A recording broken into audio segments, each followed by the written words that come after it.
حضرت موسیٰ علیہ السلام کی دعا ہے، جب آپ اپنی قوم کو لے کے فرعون سے نکلے، فرعون دریا میں غرق ہو گیا، تو اب ایک چٹیل بیابان، ایک میدان کے اندر پہنچ کے میدان تیاہ جسے کہتے ہیں، وہاں پر پہنچے تو وہاں جا کے وہاں تو پانی نہیں تھا، کھانے کا بھی انتظام نہیں تھا، تو اب لوگوں نے جو ہے وہ کہا کہ بھئی ہمیں جو ہے وہ پانی تو ملے، اس بیابان کے اندر اب ہمیں لے آئے، یہاں تو پانی نہیں۔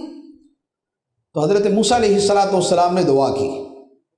قرآن پاک میں اللہ تعالیٰ ارشاد فرماتا ہے وَإِذِ اسْتَسْقَىٰ مُوسَىٰ لِقَوْمِهِ، اور یاد کرو کہ جب موسیٰ نے اپنے رب سے پانی کی دعا مانگی، فَقُلْنَا، تو ہم نے کہا اضرب بعصاک الحجر، اے موسیٰ اپنا عصا پتھر پہ مارو۔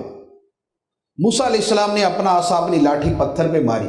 اللہ تعالیٰ فرماتا ہے فَانْفَجَرَتْ مِنْهُ اثْنَتَا عَشْرَةَ عَيْنًا، اسی پتھر سے پانی کے 12 چشمے جاری ہو گئے۔ اس بیابان میں دعا مانگی، اللہ تعالیٰ نے پتھر سے پانی کے 12 چشمے جاری کر۔